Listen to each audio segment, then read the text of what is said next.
ಗಜಾನನಂ ಭೂತಗಣಾಧಿಸೇವಿತಂ ಕಪಿತಜಂಬೂ ಫಲಸಾರಭಕ್ಷಿತಂ ಉಮಾಸುತಂ ಶೋಕವಿನಾಶಕಾರಣಂ ನಮಾಮಿ ವಿಘ್ನೇಶ್ವರ ಪಾದಪಂಕಜಂ. ನಮಸ್ಕಾರ ಎಲ್ಲರಿಗೂ. ನನ್ನ ಹೆಸರು ಅಪೂರ್ವ ಮೆಟಗುಡ್. ನಮ್ಮ ಸಂಸ್ಕೃತಿ ಮತ್ತು ಟ್ರೆಡಿಷನ್ಸ್ ಹಿಂದೆ ತುಂಬ ಅದ್ಭುತವಾದ ಹಿಡನ್ ಫ್ಯಾಕ್ಟ್ಸ್ ಮತ್ತು ಸೈಂಟಿಫಿಕ್ ರೀಸನ್ಸ್ಗಳಿವೆ. ಅವನ್ನು ನಿಮ್ಮೊಂದಿಗೆ ಹಂಚಿಕೊಳ್ಳಲು ನಾನು ಈ ಹೊಸ ಪ್ರಯತ್ನ ಮಾಡುತ್ತಿದ್ದೇನೆ. ಇವತ್ತು ಅಂಗಾರಕ ಸಂಕಷ್ಟ ಚತುರ್ಥಿ. ನಾವೆಲ್ಲರೂ ಫಾಸ್ಟಿಂಗ್ ಮಾಡ್ತೀವಿ, ಗಣಪತಿ ಪೂಜೆ ಮಾಡ್ತೀವಿ. ಆದರೆ ಇದನ್ನು ಅಂಗಾರಕ ಅಂತ ಯಾಕೆ ಕರೀತಾರೆ ಮತ್ತು ಇದರ ಹಿಂದೆ ಇರೋ ಸ್ಪೆಷಲ್ ಸ್ಟೋರಿ ನಿಮಗೆ ಗೊತ್ತಾ?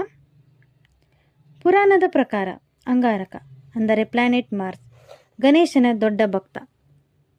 ಅಂಗಾರಕ ಕಠಿಣ ತಪಸ್ಸು ನೋಡಿ ಗಣೇಶ ಪ್ರತ್ಯಕ್ಷನಾಗಿದ್ದು ಒಂದು ಮಂಗಳವಾರ. ಆ ದಿನ ಚತುರ್ಥಿಯಾಗಿತ್ತು. ಗಣೇಶ ಪ್ರಸನ್ನನಾಗಿ ವರ ನೀಡಿದ.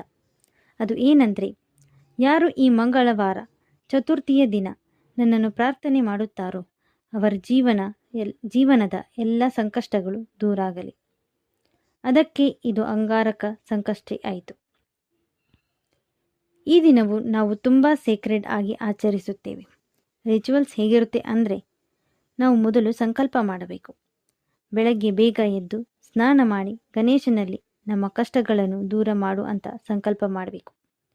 ದಿನಪೂರ್ತಿ ಉಪವಾಸವಿದ್ದು ಅಥವಾ ಸಾತ್ವಿಕ ಆಹಾರ ಅಂದರೆ ಫ್ರೂಟ್ಸ್ ಅಥವಾ ಹಾಲು ಸೇವಿಸಬಹುದು.